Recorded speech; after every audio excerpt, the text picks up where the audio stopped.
बात करने के लिए लॉगिन करें www.astrotak.com। आज हम बात कर रहे हैं चंद्रमा से बनने वाले शुभ योगों के बारे में। चंद्रमा से कौन से शुभ योग बनते हैं और क्यों हम चंद्रमा के योगों को इतना ज्यादा महत्वपूर्ण समझते हैं। देखिए, चंद्रमा पृथ्वी पर सबसे ज्यादा असर डालने वाला ग्रह है।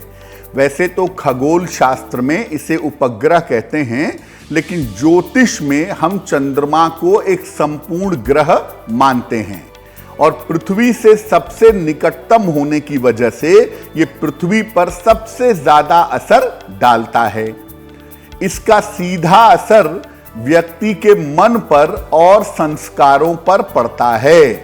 चंद्रमा आपके मन को, आपकी आदतों को, आपकी सोच को प्रभावित करता है।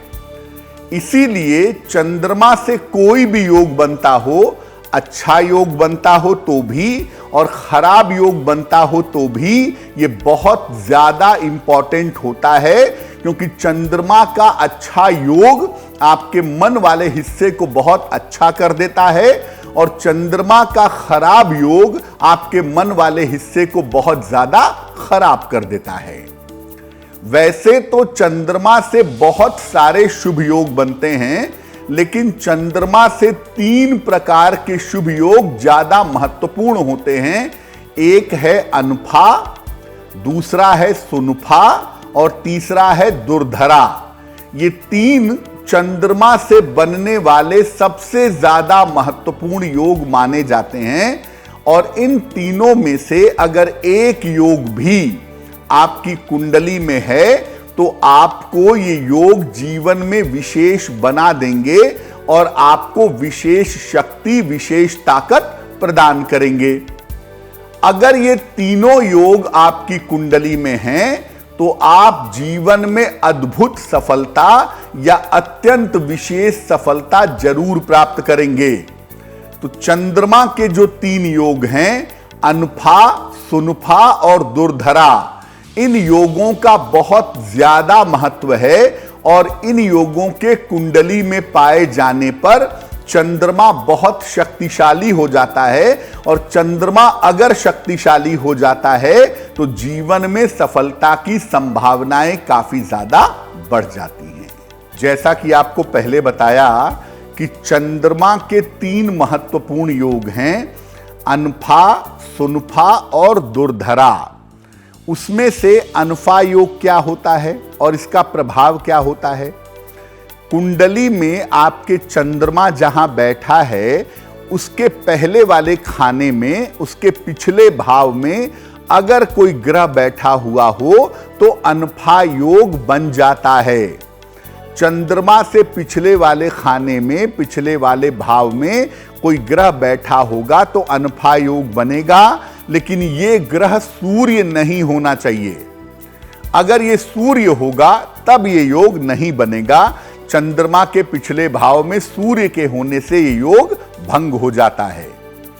अगर यह योग आपकी कुंडली में है तो व्यक्ति को जीवन में बहुत सारी सुख सुविधा मिलती है, बहुत सारी सुख सुविधाओं की प्राप्ति होती है। इस योग के होने पर व्यक्ति बहुत सारी यात्राएं करता है और बहुत ज्यादा व्यवहार कुशल होता है, बहुत अच्छी तरह से प्रेजेंट करता है, बहुत अच्छी तरह से बात करता है, उसका व्यवहार बहुत अच्छा होता है। और अनफा योग होने से व्यक्ति को राजनीति में भी सफलता मिलती है, यानी उसकी पॉपुलैरिटी बढ़ जाती है, वो लोगों को ज्यादा प्रभावित करता है और ज्यादा प्रभावित करने की वजह से राजनीति में सफलता की संभावनाएं दिखाई देती हैं। तो अनफा योग अगर आपकी कुंडली में है तो एक तो आप सुख सुविधा जीवन में बहुत पाएंगे, इसमें कोई दो राय नहीं है।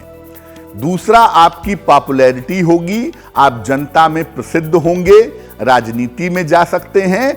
और जिनकी कुंडली में अनफा योग होता है, ऐसे लोगों का व्यवहार बहुत मीठा होता है, बहुत मधुर होता है।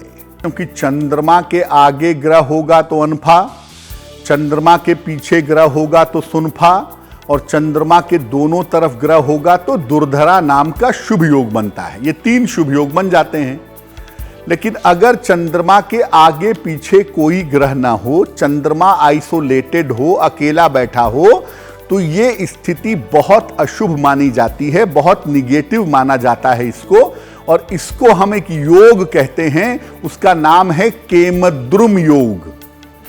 चंद्रमा के आगे पीछे कोई भी ग्रह नहीं होगा तो चंद्रमा आइसोलेटेड होगा, अकेला होगा, और ऐसा चंद्रमा बेहद कमजोर माना जाता है, बेहद अशुभ माना जाता है, और एक योग बना देता है जिसे कहते हैं केमद्रुम योग। अगर कुंडली में केमद्रुम योग आपके बन गया है तो मानसिक रूप से आपकी परीक्षाएं बहुत होंगी, या मानसिक रूप से आपको परेशानियां बहुत उठानी होंगी, मेंटली आपकी दिक्कतें जीवन में बढ़ेंगी। इसीलिए चंद्रमा के आगे पीछे कोई ग्रह ना हो तो सावधान हो जाइए, अपने मन को मजबूत रखने का प्रयास करिए। चंद्रमा संबंधी जो भी उपाय किए जा सकते हैं, चंद्रमा का मंत्र जपा जा सकता है, भगवान शिव का ध्यान किया जा सकता है, चंद्रमा के लिए दान किया जा सकता है, इन सब बातों पर आपको काम करना पड़ेगा।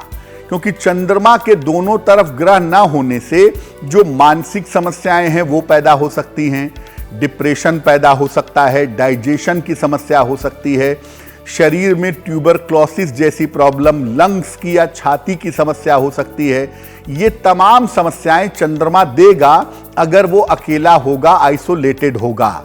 ऐसी स्थिति में आप भगवान शिव की जितनी पूजा करेंगे और चंद्रमा के लिए जितना दान करेंगे, जितना मंत्र जप करेंगे, उतना ही ज्यादा आपके लिए बेहतर होगा।